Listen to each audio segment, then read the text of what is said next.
Good morning. आज मैं आपको पढ़ाने जा रही हूँ कक्षा 10 की क्षितिज पुस्तक का पाठ संख्या 13 अमर साहित्य, जिस पाठ के लेखक हैं लक्ष्मी नारायण रंगा। यह पाठ हमने 3-4 पाठ पढ़ लिए हैं। अब हम आगे का पाठ पढ़ रहे हैं। हमने यहाँ तक पढ़ लिया था कि गुमान कहता है यह आपका कहना नहीं मानेगा जेलर साहब, मेरा कहना मानेगा। आपकी मीठी चाल से बस में नहीं आएगा। लातों के भूत बातों से नहीं मानते। आज मैं इसे वो मज़ा चखाऊंगा कि लोग सदियों तक याद रखेंगे। आपको महारावल साहब याद फरमा रहे हैं। जेलर सागर की ओर देखता है और हल्का सा कांप कर बाहर चला जाता है। जेलर और सागरमल की बातें हो गई थी। फिर गुमान वापस आता है और क्रोध से बोलता है। गुमान बोलता है क्रोध से, हाँ तो सागर बता, तूने रेजिडेंट एलिंगटन को गुप्त पत्र कैसे भेजे? तूने जवाहरलाल नेहरू को, जयनारायण व्यास को, हीरालाल शास्त्री व दीवान को पत्र क्यों लिखे? बोल, नहीं तो आज तेरा खून पी जाऊंगा। तूने मेरी और महारावल की बहुत निंदा की है। बोल, नहीं तो तुझे कच्चा चबा जाऊंगा। दांत पीसता हुआ फिर सागर कहते हैं, सच्चाई कहने का हर इंसान का हक है गुमान सिंह। तुम्हारे काले कारनामों का पर्दा फाश। गुमान जोर से बेंत मारकर, वो जो लकड़ी की पतली डंडी होती है उसे मारकर, काले कारनामों का पर्दाफाश और कर। 2-3 बेंत और मारता है।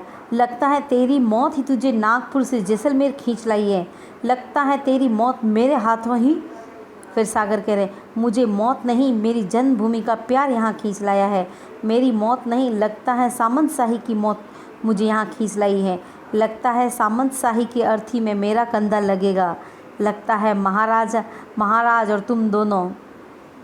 गुमान चीख कर कहता है, चुप रह बदतमीज़, तेरी जुबान खींच लूँगा। जोर से पुकार कर कहता है, बीरबल, अहमद, इसे ले जाओ और माचा चढ़ाओ। माचा चढ़ाना पुलिस द्वारा दी गई 3rd डिग्री का ट्रीटमेंट होता है, जो अमानवीय यातनाएं होती हैं। इसके मुंह, नाक, आँख और निचले अंगों में मिर्च भर दो। इसकी ऐसी हालत कर दो कि यह मौत के लिए भीख मांगे और मौत भी इसे भीख न दे। खींच डालो इसकी खाल। वे लोग आकर ज़बरदस्ती सागरमल को घसीट कर बाहर ले जाते हैं। गुमान सिंह कोठरी में कुछ सोचता हुआ चक्कर लगाता है। लगता है कोई भयंकर निर्णय लेने वाला है। थोड़ी देर में सागरमल की दिल दहला लेने वाली चीखें सुनाई देती हैं और उन लोगों का अट्ठास यानी चोर की हंसी। गुमान सिंह भी सागरमल का चीखना सुनकर मुस्कुराता है। सागर, पीछे से आवाज़। वो अंदर, वो जब उसको 3rd डिग्री ट्रीटमेंट देते हैं जिसमें मिर्ची डालते हैं उसके गुप्त अंगों में, आँख में, नाक में, कान में, तो वो उसकी आवाज़ें आती हैं। वो चीख चीख कर चिल्लाता है, नहीं नहीं, अरे मेरी टांग चिर रही है, अरे मेरे प्राण निकल रहे हैं, अरे अरे अरे मेरी आँखों में मिर्च डाल दी, आह, अरे अरे मुझे छोड़ दो, अरे राक्षसों बस करो, अरे अरे ये मिर्च मेरे मत चढ़ाओ और मेरे रोम रोम में आग लग गई, छोड़ दो मुझे। थोड़ी देर आवाज़ें आती हैं, फिर वे लोग हंसते हुए, अर्ध बेहोश कराहते हुए सागर को लाते हैं। उससे चला नहीं जाता, लड़खड़ाता हुआ चलता है। उसके मुंह, आँख, नाक में मिर्च दबी नज़र आ रही हैं। उसके निचले अंगों में मिर्च की लुगदी चढ़ाई हुई हैं। उसकी धोती खून से तरबतर यानी पूरी भरी हुई है। लाकर वे उसे छोड़ देते हैं। वह दम से गिर जाता है। वे सभी जोर से हंसते हैं। बीरबल, गुमान सिंह। सागरमल दर्द से तड़पता है। उसके मुंह से चीख निकलती है। गुमान हंसता हुआ जेब से कागज़ निकाल कर, सागर, अपनी जान बचाना चाहते हैं तो मेरा कहना मान, इस माफ़ीनामे पर दस्तखत कर दो। सागर वापस चीख कर कहते, मेरे मौत के पैगाम पर दस्तखत करा ले गुमान सिंह, पर माफ़ीनामे पर जीते जी दस्तखत नहीं करूँगा। तुम लोगों ने पहले भी नार की यातनाएं देकर मुझसे गफलत में दस्तखत करा लिए और मुझे नाहक यानी व्यर्थ ही बदनाम किया। अब मैं हाथ कटवा सकता हूँ पर किसी कागज़ पर दस्तखत नहीं करूँगा। गुमान कहता है, तू क्या नहीं करेगा, तेरी छाया करेगी। तूने गुमान सिंह का गुस्सा नहीं देखा? देख, या तो माफ़ीनामे पर दस्तखत कर दे। फिर सागर बीच में बात काट कर, ताकि माफ़ीनामा दिखाकर तुम मुझे जनता की नज़रों में गिरा सको, दस्तखत करके जनता और सरकार को बता सको कि मुझ पर कोई अत्याचार नहीं किया जा रहा। गुमान सिंह, तुम्हारी यह साजिश सफल नहीं होगी। गुमान सिंह व्यंग्य में हंसकर कहते हैं, गुमान का हर मोहरा ठीक जगह पर बैठता है सागरमल। अगर तूने इन कागज़ों पर दस्तखत नहीं किए तो तुझे मिट्टी का तेल छिड़क कर जिंदा जला दूंगा। और फिर सागर कहते और उस आग में तुम्हारा साम्राज्य जल जाएगा। सागर कहते हैं कि जिस आग में तुम मुझे जलाओगे तो उस आग में ही आपका साम्राज्य जल जाएगा।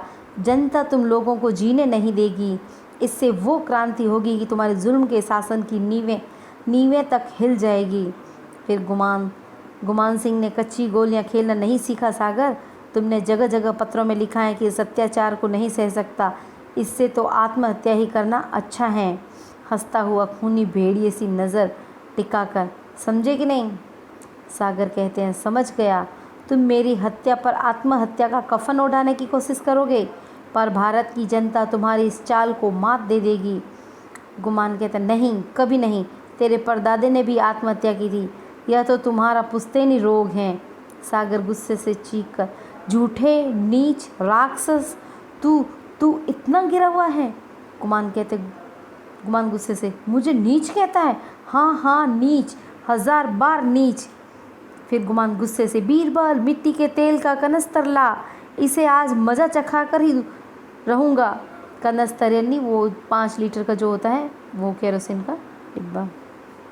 बीरबल चुप खड़ा सोच रहा है। चीख कर, मैं कहता हूँ ला। बीरबल जाकर चुपचाप कनस्तर लाता है। गुमान सिंह कनस्तर लेकर सागर की तरफ बढ़ता हुआ। सागर, हाँ कहूँगा। गुमान कहता है गुस्से, कहेगा? हाँ कहूँगा। गुमान सिंह आग बबूला हो जाता है, यानी और क्रोधित हो जाता। आग बबूला होना ये मुहावरा है, अत्यधिक क्रोधित होना। तो ले, तेल सागरमल पर छिड़कता है। अब भी सोच ले, वरना माचिस जलाता हूँ। जला लूँ? हाँ, जला ले। माचिस निकाल कर जलाता हुआ, यह जलाई, और अब तू देखते ही देखते राख हो जाएगा। बोल, माफ़ीनामे पर दस्तखत करता है कि नहीं? सागर साहसपूर्वक बोलता है, नहीं करूँगा। जल जाना मंजूर है, पर माफ़ी नहीं मांगूंगा। गुमान गुस्से से, नहीं मांगेगा? आखिरी बार पूछ रहा हूँ। सागर कह रहे, नहीं मांगूंगा राक्षस। गुमान गुस्से से, राक्षस? तो ले, माचिस लगा देता है। सागर के कपड़ों में आग लगती है। वह बुझाने का प्रयास करता है। गुमान सिंह और उसके साथी हंसते हैं। धीरे धीरे आग तेज होती है। इस दृश्य को रंगमंच के पीछे आगे का प्रभाव पैदा करके भी दिखाया जा सकता है। सिर्फ आवाज़ें आती थी। अंत में जले हुए सागर को रंगमंच पर लाया जाए। ये एक नाटक है। अब भी माफ़ी मांगे तो आग बुझा सकती है। बोल, सागर कहता है, अगर हो सके तो थोड़ा तेल और छिड़क दे गुमान सिंह, ताकि तेरे दोनों के मन के अरमान पूरे हो जाए। गुमान हंसकर, इसकी आखिरी इच्छा भी पूरी कर दो। तेल छिड़कता है, आग तेज होती है। सागर जलने लगता है। आग तीव्र होती है तो चीख पड़ता है, भारत माता की जय, भारत माता की जय।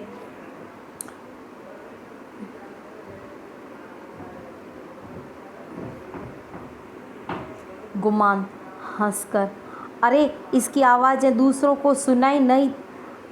गुमान सिंह हंसकर, अरे इसकी आवाज़ें दूसरों को सुनाई देगी। इसके साथ साथ बोलो महारावल की जय, ताकि इसकी आवाज़ दब जाए। सागर ज्यों ही भारत माता की जय बोलता है, वे तीनों साथ साथ महारावल की जय बोलते हैं। उससे सागर की आवाज़ दब जाती है और सिर्फ सागरमल की जय सुनाई देती है, मानो सागरमल भी महारावल की जय बोल रहा है। सागर भारत माता की जय जलने के कारण तड़पता है। भारत माता की जय। वे तीनों उसके चारों तरफ हंसते हुए चक्कर लगाते हैं तथा महारावल की जय के नारे लगाते हैं। सागर थोड़ी देर तड़प कर भारत माता की जय, भारत माता की जय बोलता हुआ धरती पर गिर जाता है। गुमान सिंह और उसके साथियों के अट्ठास के साथ पर्दा गिरता है।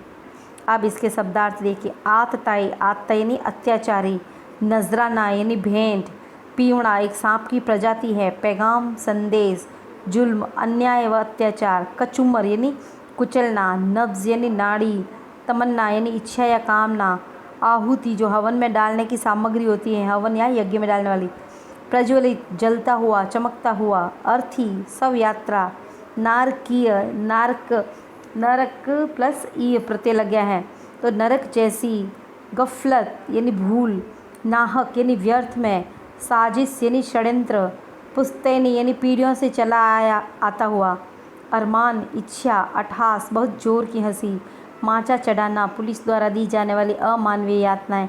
अब इनके कुछ प्रश्नोत्तर देख लीजिए। सागरमल गोपा ने किस स्वेच्छाचारी राज्य के खिलाफ विद्रोह किया था? जैसलमेर राज्य के। सागरमल गोपा ने किन स्वतंत्रता सेनानियों को पत्र लिखे थे? जवाहरलाल नेहरू, जयनारायण व्यास, हीरालाल शास्त्री, तीनों को। अमर शहीद एकांकी का मुख्य पात्र कौन है? सागरमल। जेलर का क्या नाम था? कर्णिदान। पुलिस अधीक्षक का क्या नाम था? गुमान सिंह।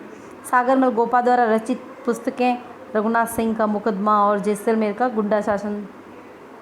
हमें चाहिए स्वतंत्रता, सिर्फ स्वतंत्रता, यह कथन किसने किसको कहे? यह सागरमल गोपा ने गुमान सिंह को कहे। धन्यवाद।